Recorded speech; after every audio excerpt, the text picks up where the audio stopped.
అడిగి వచ్చినవాడు పరీక్షించడానికి నారాయణుడు వస్తాడు. ఒకప్పుడు డొక్కా సీతమ్మ గారు ఎంత అన్నదానం చేసేదో మహాతల్లి. ఓ బ్రాహ్మణుడు వచ్చాడు, కూర్చోబెట్టి అన్నం పెడుతోంది. ఆయన అన్నాడు, నాకు పెళ్ళవలేదు, ఇన్నాళ్ళకు ఓ పెళ్లి కూతురు ఒప్పుకుంది చేసుకుంటానని, కానీ బంగారు ఆభరణం ఏదైనా పెట్టమంది, ఏదైనా ఆభరణం ఇస్తే అన్నం తింటా, లేకపోతే తిన్నాడు. అప్పటికే అన్నదానానికి ఆవిడ ఒంటి మీద నగలన్నీ వెళ్ళిపోయి ఒక్క కంటి ఉంది. ఆవిడ భర్త వంక చూసి కంటి ఇచ్చేస్తానంది. ఆయన పక్కకి రమ్మనన్నాడు, అన్నీ అయిపోయాయే, ఆ కంటి ఒకటే ఉంది. ధూర్త బ్రాహ్మణుడు అన్నం పెడితే బంగారం అడుగుతున్నాడు, ఇవ్వకు, తినకపోతే పోతాడన్నాడు. తప్పు. అతిథి విష్ణు స్వరూపం, అభ్యాగతి స్వయం విష్ణువు. కాబట్టి ఆయనకి అన్నం పెట్టినప్పుడు బంగారం ఇచ్చేస్తాను. ఏమవుతుంది, పెళ్లి చేసుకుంటాడు, మంచిదేగా.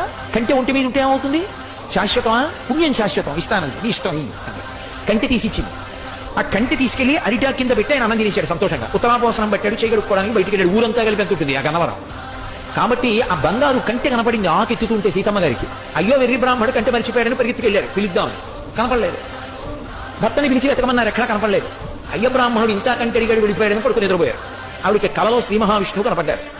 సీతమ్మ, ఇంతమందికి అన్నం పెడుతున్నావే, ఒక్కసారి నీ చేతి అన్నం తినాలనిపించిందమ్మా, బ్రాహ్మణ రూపంలో వచ్చాను. అభ్యాగతిని కదూ, పరీక్షించాలని కంటే అడిగాను, ఇచ్చేశావమ్మా. సాలు తల్లి, మురిసిపోయాను, నీ ఒంటి మీద నగలైపోయాయని బెంగ పెట్టుకుంటున్నావా, ఇంతకింత బంగారం నేను ఇస్తాలే అమ్మా అని ఆవిడ లేచి భర్తకి చెప్పింది కళ. ఎప్పుడు దున్నే పొలమే. ఆయన పొలానికి వెళ్ళారు, సాయంకాలం వచ్చేసే ముందు ఏదో గొప్ప తవ్వుతున్నారు, కంగుల శబ్దం వచ్చింది.